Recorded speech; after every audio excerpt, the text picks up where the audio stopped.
गर्मी में मायके वर्सेस ससुराल का प्यार और दर्द। बहुत गर्मी हो रही है, तू गर्मियों में स्विमिंग पूल में नहाएगी? ले नहा ले, नहा ले, अच्छे से नहा। मीनाक्षी स्विमिंग पूल में आंचल का मुंह डुबोकर बाहर निकालती है। क्या हुआ, भीगी बिल्ली की तरह क्यों झपट रही है? बहुत मन था ना मेरे बच्चों जैसा तेरा भी स्विमिंग पूल में नहाने का। नहा अच्छे से। नहीं माँ, नहीं, मुझे नहीं नहाना, मैं नहीं नहाऊंगी स्विमिंग पूल में। जा, तेरे पापा और मेरे लिए जूस लेकर आ। स्विमिंग पूल के किनारे मीनाक्षी मनीष के साथ सन लाउंज पर लेट जाती है। वहीं फटे कपड़े पहने हुए आंचल मनीष और मीनाक्षी के लिए जूस लाती है और मीनाक्षी का जूस का ग्लास पकड़कर बैठी होती है और मीनाक्षी जूस पी रही होती है। मेरी आंखों में आंसू नहीं दिखने चाहिए, वरना माँ मुझे मारेंगी। भगवान, तूने मुझे ऐसा मायका दिया है जो मुझे सिर्फ दर्द देना जानता है। आखिर ऐसी क्या गलती थी मेरी कि तूने मुझे गर्मियों में भी दर्द देने वाला मायका ही दिया। मम्मी, गर्मियों में स्विमिंग पूल में नहाने में बहुत मजा आता है ना, ये तो मेरा फेवरेट है। हाँ भैया, ये तो मेरा भी फेवरेट है। आराम से स्विमिंग पूल में नहाते ही गर्मियों की छुट्टी हो जाती है। ये दोनों मेरे ही भाई बहन हैं और मैं इनकी बड़ी दीदी। मम्मी पापा इन्हें प्यार करते हैं और मुझे छोटी छोटी बातों पर बिना गलती के भी दर्द देते हैं। आंचल अपने भाई बहन को स्विमिंग पूल में नहाते और मस्ती करते देखती रहती है। समय बीतता है। थकी हुई आंचल अपने परिवार के साथ घर आती है। अरे करमजली कलमुही, यहाँ खड़ी होकर क्यों सबका मूड खराब कर रही है? हम सभी को भूख लगी है, किचन में जाकर खाना बना और अच्छा खाना बनाना, वरना याद है ना किस तरह तवे से तेरा हाथ जलाया था? इस बार चेहरा जला दूंगी, समझ में आया? नहीं माँ नहीं, मैं अच्छा खाना बनाऊंगी, मुझे मत जलाना माँ। आंचल कांपते हुए किचन में आती है और खाना बनाना शुरू करती है। मेरे मायके वालों ने सुबह मुझे लातों से मारकर जगाया और फिर खुद तो गाड़ी में बैठकर स्विमिंग पूल चले गए और मुझे पैदल स्विमिंग पूल जाना पड़ा और मुझे गर्मी में खाना बनाना पड़ रहा है।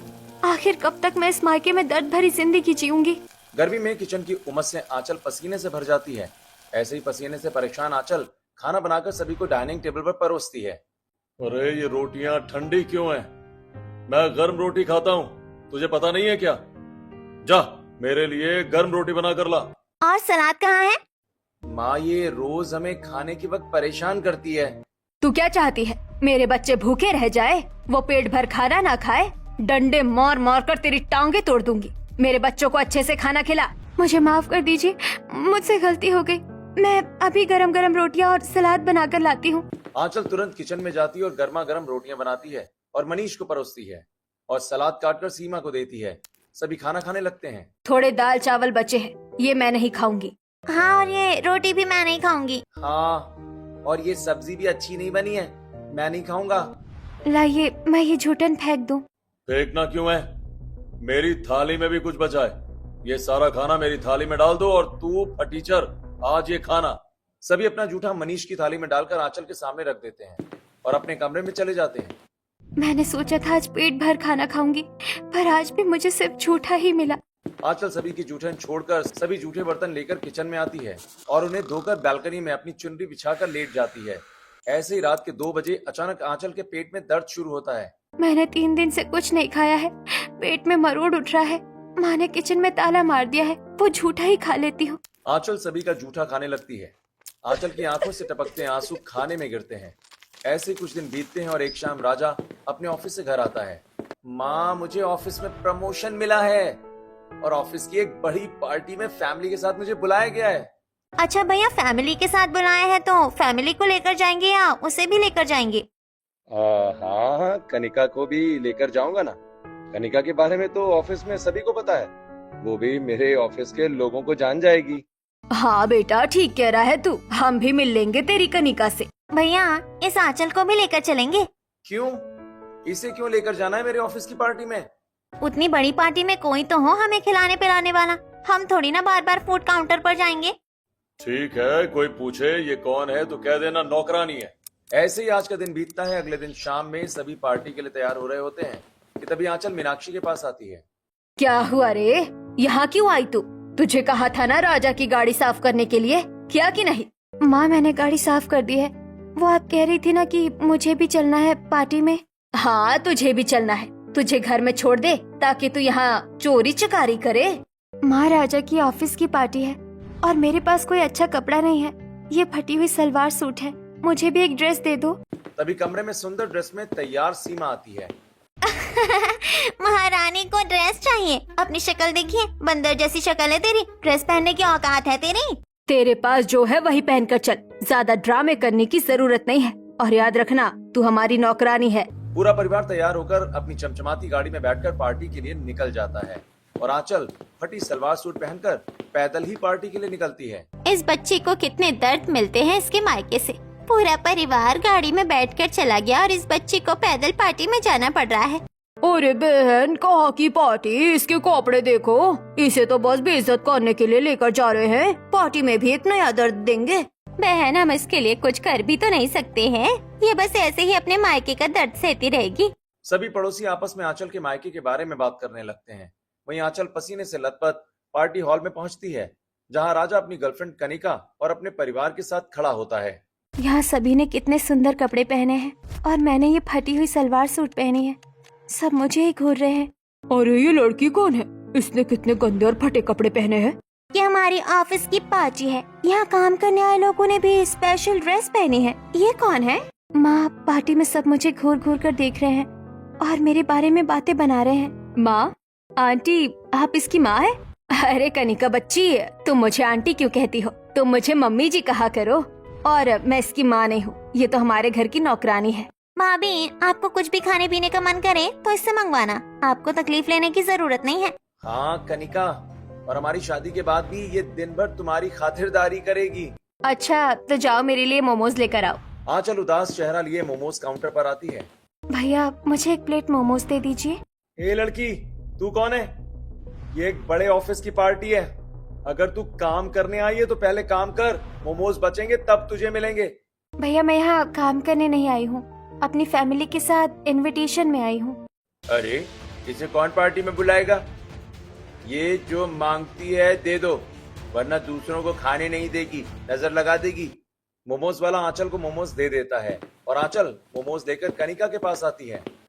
वो मोमोज वाला कह रहा था कि हम यहाँ काम करने आए लोगों को मोमोज नहीं दे सकते। वही एक आदमी खड़ा था, उसने कहा दे दो, वरना नजर लगा देती। क्या गलत कहा उसने?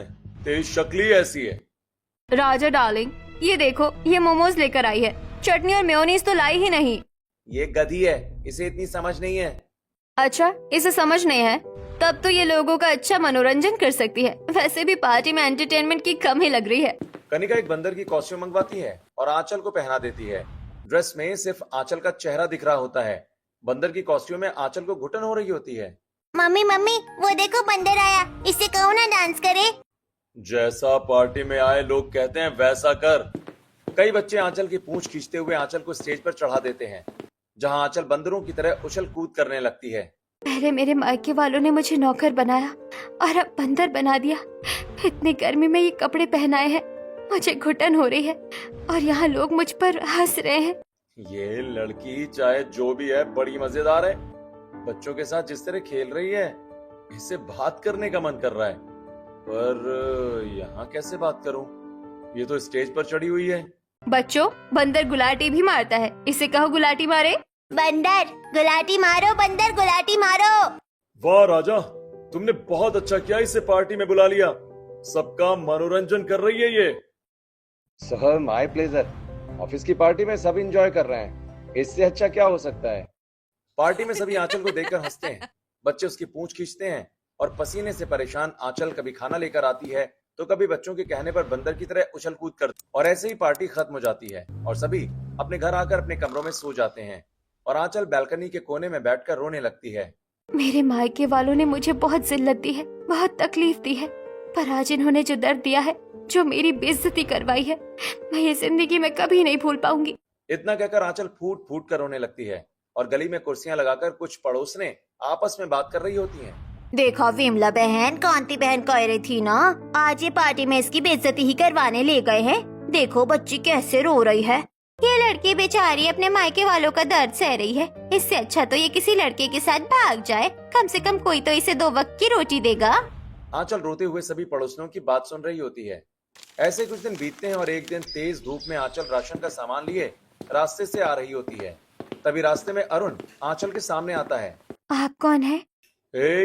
मेरा नाम अरुण है, मुझे तुम पसंद आई।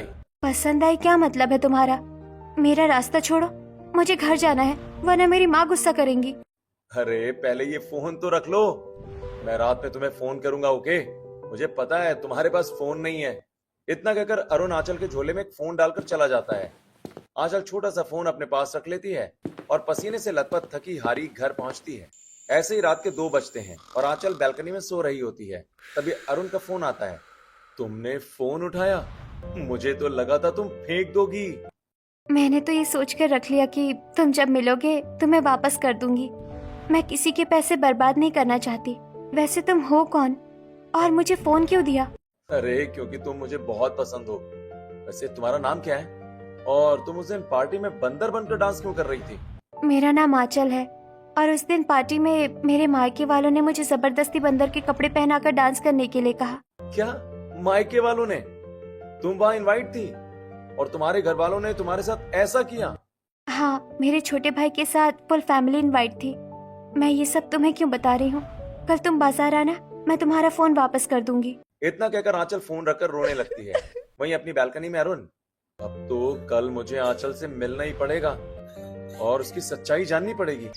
अगले दिन आंचल सब्जियां लेने बाजार जाती है। तभी अरुण आता है। आ गए तुम, ये लो आपका फोन। देखो ये फोन अपने पास ही रखो और मुझे ये बताओ कि तुम्हारे मायके की क्या कहानी है? मैं तुम्हें क्यों बताऊं? तुम कौन हो? मैं कौन हूँ ये फैसला तुम करोगी। अब मुझे ये बताओ कि तुम्हारे हाथों पर ये निशान कैसे हैं? मैं इस तरह तुमसे बाजार में बात नहीं कर सकती। आंचल चुपचाप अपने घर चली जाती है और रात के 2 बजे आंचल हॉल में होती है। तभी अरुण का फोन आता है। अच्छा अब बताओ तुम्हारे हाथों पर वो निशान कैसे हैं? ऐसे कई निशान मेरे शरीर पर बने हुए हैं। ये बेल्ट और डंडे से मारने के निशान हैं। क्या तुम्हारे मायके वाले तुम्हें डंडे और बेल्ट से मारते हैं? पर क्यों? मुझे नहीं पता मेरे मायके वाले मेरे साथ ऐसा क्यों करते हैं, पर जितना दर्द मुझे मेरे मायके में मिला है शायद ही उतना दर्द मुझे कोई दे सकता है। मुझे छोटी छोटी बातों पर बुरा भला कहा जाता है और मेरे कुछ कहने पर मुझे कभी धूप में छोड़ दिया जाता है तो कभी गर्म तवे से मेरा हाथ जला दिया जाता है। हे भगवान, मैंने सोचा था इस लड़की से टाइम पास करूंगा, पर ये तो अपने मायके से ही परेशान है। मैं चाहे जैसा भी हूँ, पर ये जानते हुए कि कोई लड़की इतने दर्द में है, मैं इसे छोड़ नहीं सकता। अगर तुम्हारे मायके वाले तुम्हें इतना दर्द देते हैं तो तुम शादी कर लो। मेरे मायके वाले मेरी शादी नहीं करवाना चाहते। वो जिंदगी भर मुझे अपने घर में नौकरानी बनाकर रखना चाहते हैं। तुम्हारे मायके वालों की ऐसी की तैसी। तुम बस मुझे ये बताओ कि मैं तुम्हें कैसा लगता हूँ? मुझसे आज तक किसी ने इतने अच्छे से बात नहीं की, न ही मेरे दर्द को किसी ने समझा। तुम पहले हो जिसने मेरे दर्द को महसूस किया है। ठीक है, तो कल रात 2 बजे मैं आऊंगा। तुम बैल्कनी से उतरना और हम दोनों रात में ही मंदिर जाकर शादी कर लेंगे। शादी के बाद तुम्हारे मायके वाले हमें कुछ नहीं कर सकते। नहीं नहीं, मैं घर से भागकर शादी नहीं कर सकती। जैसा तुम बता रही हो, अगर तुम्हारे मायके वालों को पता चल गया कि मैं तुमसे शादी करना चाहता हूँ तो वो तुम्हारे साथ कुछ भी कर सकते हैं। हो सकता है वो तुम्हारा चेहरा खराब कर दें या तुम्हें कहीं गायब करवा दें। देखो मैं जो कह रहा हूँ उतना करो और मुझ पर भरोसा रखो। आंचल अरुण पर विश्वास करती है। ऐसे ही रात बीतती है। अगले दिन शाम के वक्त आंचल घर में पोछा मार रही होती है। तभी सीमा गर्म कॉफी लाकर आंचल के हाथों पर फेंक देती है। सीमा, ये क्या किया तूने? मेरा पूरा हाथ जला दिया। मुझे ये कॉफी पसंद नहीं आई, इसीलिए तेरे हाथ पर फेंक दिया। अब तू मेरे लिए ठंडा शरबत बना कर ला, मुझे कॉफी नहीं पीना। शायद अरुण सही कह रहा है। मेरे मायके वालों को मुझसे कोई मतलब नहीं है। इनके दर्द सहने से अच्छा है मैं उससे शादी कर लूं। ये सोचकर आंचल सभी के लिए ठंडा शरबत बनाती है। ऐसे ही रात के 2 बजते हैं और अरुण सीढ़ी लाकर आंचल की बैल्कनी में लगाता है। तुम यहाँ, और ये सीढ़ी किस लिए? अरे आहिस्ता बोलो, तुम क्या बैल्कनी से कूदोगी? सीढ़ी से उतरोगी ना, चलो नीचे उतरो। आंचल चुपचाप सीढ़ी से नीचे उतरती है और अरुण के साथ भागने लगती है। वहीं पानी पीने उठी मीनाक्षी आंचल को भागते हुए देख लेती है और पूरे परिवार को इकट्ठा करती है। हमारी मुफ्त की नौकरानी किसी लड़के के साथ भाग गई। उसका किसी लड़के के साथ चक्कर चल रहा था और तुम लोगों को पता भी नहीं। अरे आज वो भाग गई, कल को हमारे बारे में पुलिस को कुछ बता दिया तो हमारा क्या होगा? पापा वो पुलिस को कुछ बताए उस सबसे पहले हम उस लड़के के खिलाफ किडनैपिंग की रिपोर्ट करवा देते हैं। जरूरत पड़ी तो पुलिस वालों को पैसे भी दे देंगे। सुबह होते ही मनीष और राजा अरुण के खिलाफ पुलिस में रिपोर्ट लिखवा देते हैं। वहीं अरुण मंदिर में आंचल से शादी करके आंचल को अपने आलीशान घर में लेकर आता है, जहां ऑटोमेटिक दरवाजे और चारों तरफ महंगी चीजें होती हैं और पूरा परिवार स्वागत के लिए खड़ा होता है। अरुण, इतना बड़ा घर और इतनी महंगी चीजें? आंचल, यही तुम्हारा ससुराल है। अरुण, तूने फोन पर बताया कि एक लड़की पसंद है, शादी करके ला रहा हूँ। ये नहीं बताया कि लड़की चांद का टुकड़ा है। हाँ भैया, भाभी तो बहुत अच्छी पसंद की है, आपकी चॉइस पर प्राउड है। क्या प्राउड है? देखो तो जरा कैसे कपड़े पहन कर आई है। इतने बड़े ससुराल में फटी सलवार सूट पहन कर आई है। बड़ी बहू, अभी तो तुम्हारी देवरानी अपने ससुराल में आई है, अब देखना इसकी जिम्मेदारी हमारी है। बहू, तुम कलश गिराकर गृह प्रवेश करो और अपने कमरे में जाकर आराम करो। आंचल कलश गिराकर गृह प्रवेश करती है। तभी पुलिस इंस्पेक्टर आशुतोष आंचल के मायके वालों के साथ आता है। यही है ना आपकी बेटी को किडनैप करने वाला? क्यों बे, बहुत शौक है लड़कियों को किडनैप करने का? मैंने आंचल को किडनैप नहीं किया है, हमने शादी की है। आंचल अब मेरे घर की बहू है। ये और इतने बड़े घर की बहू, इनकी हैसियत तो हमसे कहीं ज्यादा है। अगर ये इनके घर की बहू बन गई तो ये तो राज करेगी। नहीं, हम इसे राज नहीं करने देंगे। मुझे ये सब कहानियां मत सुनाओ, मैं तुम जैसे लड़कों को अच्छी तरीके से जानता हूँ। आंचल, तुम अपने माता पिता के साथ जाओ। क्यों इंस्पेक्टर? हाँ, हमारे घर की बहू इनके साथ क्यों जाएगी? मेरा भाई और ये लड़की दोनों बालिग हैं, दोनों ने एक दूसरे को पसंद करके शादी की है, इसमें क्या गलत है? क्या तुमने अपनी मर्जी से शादी की है? हाँ इंस्पेक्टर, मैंने अपनी मर्जी से शादी की है और इन्होंने मुझे किडनैप नहीं किया है। इंस्पेक्टर, अगर आपको कोई कार्रवाई करनी है तो आंचल के मायके वालों के खिलाफ कीजिए। इन्होंने हमेशा इसे दर्द दिया है। इसके शरीर पर इन निशानों को देखिए जो इसके मायके वालों ने दिए हैं। लेकिन मुझे तो कुछ और ही शिकायत मिली थी। माफ कीजिएगा, मैंने आपको परेशान किया। आंचल, अगर तुम्हारे मायके वाले तुम्हें परेशान करते थे तो तुम शिकायत करो, मैं उनकी ईंट से ईंट बजवा दूंगा। मैं नहीं इंस्पेक्टर, मुझे किसी के खिलाफ कोई शिकायत नहीं करनी है, आप यहाँ से जाइए। आप लोगों ने मेरी बहू को बहुत दर्द दे लिया, अब ये अपने ससुराल में प्यार पाएगी, निकल जाइए यहाँ से। आंचल के ससुराल वालों से चिढ़कर आंचल के मायके वाले वापस चले जाते हैं। ऐसे ही शाम होती है और अनीता और सूर्यलाल आंचल के कमरे में आते हैं। खाना बनाना होगा ना, मैं अभी जाकर खाना बना देती हूँ। अरे नहीं बहू, तुम्हें खाना नहीं बनाना है, हम तो बस तुम्हें ये बताने आए हैं कि हमारे घर में पहली रसोई का रिवाज है और तुम्हारी पहली रसोई हमारे पुश्तैनी गांव में होगी, सभी के साथ गांव में। बहू, कल सुबह तुम तैयार रहना, गांव जाने से पहले हम तुम्हारी शॉपिंग पर जाएंगे। इतना कहकर अनीता और सूर्यलाल कमरे से चले जाते हैं। ऐसे ही रात बीतती है। अगली सुबह आंचल को लेकर पूरा परिवार एक शॉपिंग मॉल पहुंचता है। जी मैम, बताइए आपको किस तरह के कपड़े चाहिए? आपके पास नौकरानियों जैसे कपड़े हैं क्या? हमें वैसे कपड़े चाहिए। शिवानी बहू, भूलो मत, तुम अपनी देवरानी की बेइज्जती कर रही हो। ये अब अपने ससुराल वालों के साथ है, इसीलिए जो भी बोलना सोच समझ कर बोलना। भाई, मेरी छोटी बहू के लिए साड़ी, सलवार सूट और जितने भी अलग अलग डिजाइनर कपड़े हैं सब दिखाइए। सेल्स गर्ल अलग अलग तरह की डिजाइनर साड़ियाँ निकालती और पूरा परिवार आंचल के कंधे पर साड़ी रखकर साड़ी पसंद कर रहा होता है। एक समय था जब मेरे मायके वाले मुझे फटे कपड़े पहनाते थे और आज मेरे ससुराल वाले मेरे लिए हजारों के कपड़े खरीद रहे हैं। कपड़े तो आप लोगों ने ले लिए और भाभी के मेकअप का सामान मैंने ले लिया और ज्वेलरी मैंने घर मंगवा ली है। अब हमारी बहू गांव जाने के लिए तैयार है। गर्मियों में अपने ससुराल वालों का इतना प्यार पाकर आंचल बहुत खुश होती है और अगले दिन पूरा परिवार गाड़ी से चिलचिलाती धूप में अपने गांव के पुश्तैनी घर पहुंचता है। आंचल मिट्टी की रसोई में अपनी सास, ननद और गांव की लड़कियों के साथ पहली रसोई बना रही होती है। आंचल बहू, हमें माफ करना, हम तेरी पहली रसोई मिट्टी के चूल्हे पर करवा रहे हैं, पर ये हमारी खानदान की परंपरा है। माँ जी, आपने मुझे अकेले थोड़ी छोड़ा है, आप ननन जी और इतनी सारी औरतें मिलकर मेरी पहली रसोई करवा रही है। मैं तो सिर्फ बैठकर पूरियां तल रही हूँ, बाकी सब काम तो आप लोगों ने ही किया है। आंचल मिट्टी के चूल्हे पर सभी के लिए पूरियां तलती है और पूरे परिवार को खाना परोसती है। वाह मेरे पोता बहू, क्या खाना बनाया है तूने, मजा आ गया। वाह अरुण बेटा, क्या पोता बहू लेकर आया है, खाना खाकर दिल खुश हो गया। आप लोग ये सब्जी कैसे खा रहे हैं? इसमें कितने नमक और मिर्च है, मत खाइए ऐसी सब्जी। भाभी, किसी को सब्जी में नमक मिर्च ज्यादा नहीं लग रही है, आपको थोड़ा और नमक मिर्च मिलाना चाहिए था, तब शायद छोटी भाभी की पहली रसोई खराब होती। क्या मतलब? मैंने कोई नमक मिर्च मिलाई है? मम्मी, बुआ ने तुम्हें देखा था और मैंने भी। शिवानी, रीना ने तुम्हें पहले ही सब्जी में नमक मिर्च मिलाते हुए देख लिया था, तभी उसने आलू टमाटर डालकर सब्जी ठीक कर दी थी। मेरे ससुराल वाले गलती मिलने पर भी मुझे कुछ नहीं कहते हैं, वहीं मेरे मायके में तो बहाना ढूंढकर मुझे मारा पीटा जाता था। अब बस मुझे अपनी जेठानी का दिल जीतना है। ऐसे ही आज का दिन बीतता है। अगले दिन आंचल अपनी ननद रीना के साथ गांव के आम के बागीचे में आम तोड़कर खा रही होती है। भाभी ये बगीचा हमारा ही है, आपका जितना मन करे उतने आम आप खा सकती है। रीना, तुम्हें मेरे साथ घूमना अच्छा लगता है?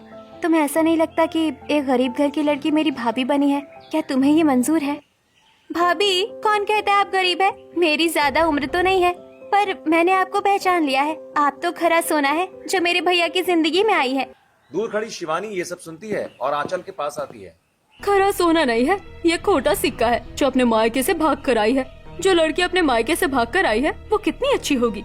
भाभी, आप बहुत अच्छी है, पर इसका मतलब ये नहीं कि आप आंचल भाभी पर सवाल उठाएंगी। उनके मायके वालों की वजह से भाभी भाग कर आई है, अपने शौक से नहीं। और अब तो ताने मारना बंद कीजिए आप।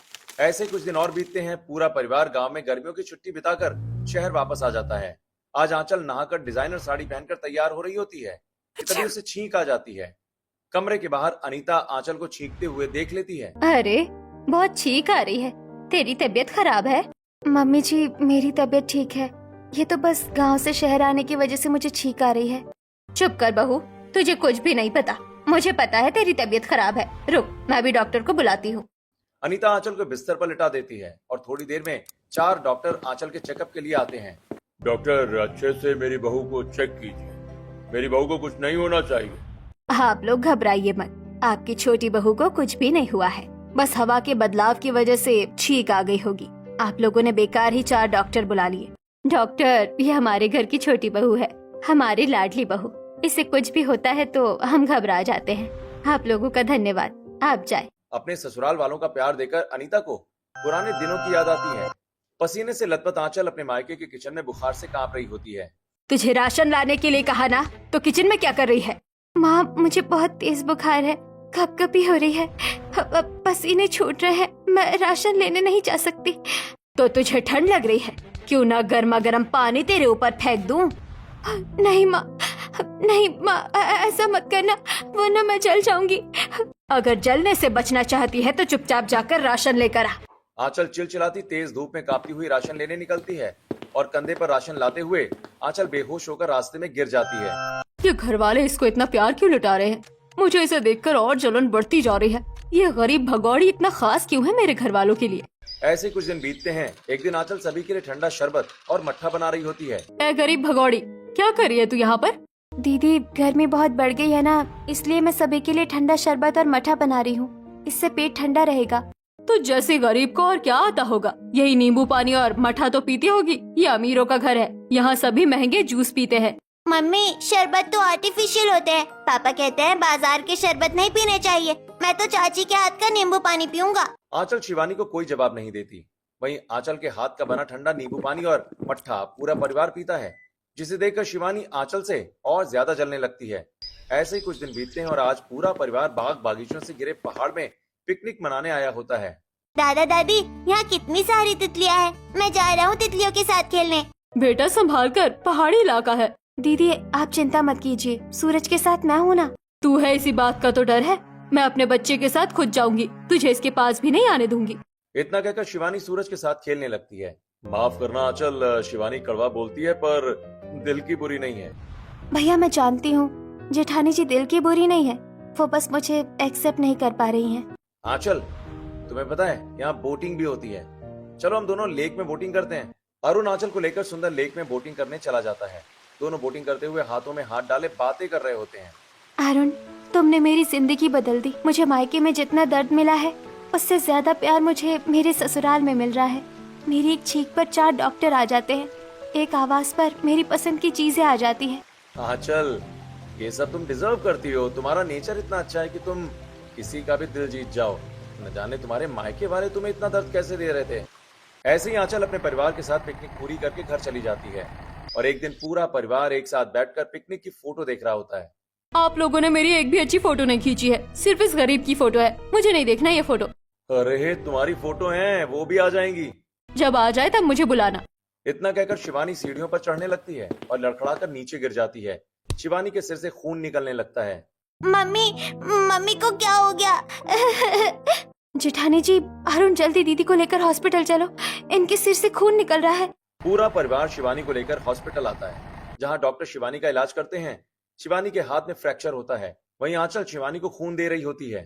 वेल, ये तो बहुत अच्छा हुआ कि आपका ब्लड ग्रुप आपकी जेठानी से मैच हो गया, वरना इनका ब्लड ग्रुप तो बहुत रेयर है और आज संडे के दिन मिलना भी काफी मुश्किल था। मैंने आंचल की इतनी इंसल्ट की, उसके बाद भी उसने मुझे खून दिया। अगले दिन शिवानी अपने ससुराल वापस लौट आती है और अपने कमरे में पसीने से भीगी बैठी होती है। मैं उठकर नहाने भी नहीं जा पा रही हूँ, इतनी गर्मी हो रही है, मुझे नहाना है। तभी आंचल तौलिया लिए शिवानी के पास आती है। दीदी चलिए मैं आपको नहला देती हूँ। तुम मुझे नहलाओगी? हाँ दीदी, जब तक आपकी तबीयत ठीक नहीं हो जाती मैं ही आपको नहलाऊंगी। आंचल शिवानी को लेकर बाथरूम में आती है और गीले कपड़े से शिवानी के बदन को साफ करती है। शिवानी को अपने हाथों से खाना खिलाती है और इसी तरह 1 महीना बीतता है। अब शिवानी ठीक हो चुकी है। दीदी आज खुद नहाइएगा या मैं आपको नहला दूं? ज्यादा एहसान जताने की जरूरत नहीं है, अब मेरी तबीयत ठीक हो गई है, मैं खुद नहा लूंगी। आंचल बहू, तू क्या हमेशा शिवानी बहू के पीछे पड़ी रहती है? जाकर अपना काम कर। क्या हो गया सबको? सब मुझसे ऐसे क्यों बात कर रहे हैं? ऐसे ही पूरे दिन आंचल से कोई बात नहीं करता है। जैसे ही शाम होती है, एक ड्राइवर आंचल के पास आता है। भैया आप यहाँ, और घर के बाकी लोग कहाँ हैं? मुझे नहीं पता बाकी लोग कहाँ हैं। मुझे तो बस आपको आपके मायके पहुंचाने के लिए बोला गया है। शायद मुझसे कोई गलती हो गई जिससे मेरे ससुराल वाले मुझसे नाराज हो गए हैं, इसीलिए मुझे मायके भेज रहे हैं। आंचल गाड़ी में बैठ जाती है और ड्राइवर गाड़ी लेकर एक बड़े से होटल में पहुंचता है, जहां सभी मेहमान रिश्तेदार आंचल के जन्मदिन में आए होते हैं। हैप्पी बर्थडे डियर आंचल। आज मेरा जन्मदिन है। आंचल, हमें पता था तुम भूल जाओगी। कभी किसी ने मेरा जन्मदिन मनाया ही नहीं, इसीलिए मुझे याद ही नहीं था। भाई हमें भी पता नहीं था, ये तो तुम्हारी जेठानी ने हमें याद दिलाया। आंचल, तुमने हमेशा मुझे अपनी बड़ी दीदी माना और मैंने तुम्हारी इंसल्ट की, मुझे माफ कर दो। आंचल सभी रिश्तेदारों और मेहमानों के साथ केक कटिंग करती है और जिंदगी में पहली बार अपने ससुराल वालों के प्यार से अपना जन्मदिन मनाती है और रात में अपने घर पहुंचती है। आंचल बहू, पार्टी में मैं तुम्हें गिफ्ट नहीं दे पाया। ये लो तुम्हारा गिफ्ट। ये तुम्हारे पिता की कंपनी और घर अब तुम्हारे नाम हो गए हैं। मेरे पापा का घर और बिजनेस मेरे नाम? ऐसा कैसे हो सकता है? तभी आंचल के मायके वाले फटे हाल आंचल के ससुराल पहुंचते हैं। बेटी, तुम्हारे ससुर ने हमारी सारी प्रॉपर्टी और मेरा बिजनेस खरीद लिया है। पापा मम्मी, आप लोगों की यह हालत कैसे हो गई? बेटी मुझे माफ कर देना, मैंने तेरे साथ बहुत बुरा किया और जिसे मैं अपने घर की बहू समझती थी उसने ही हमारे पीठ में खंजर मार दिया। राजा नशे की हालत में पार्टी में डांस कर रहा होता है कि तभी कनिका एक पेपर लेकर आती है। राजा, ये हमारी मैरिज सर्टिफिकेट पर साइन कर दो। नशे की हालत में राजा बिना पेपर पढ़े प्रॉपर्टी के पेपर पर साइन कर देता है। और इत्तेफाक से वो लड़की मेरे पास ही आई इनके घर और बिजनेस को बेचने, और मैंने तुम्हें बर्थडे में गिफ्ट देने के लिए इनका घर और बिजनेस खरीद लिया है।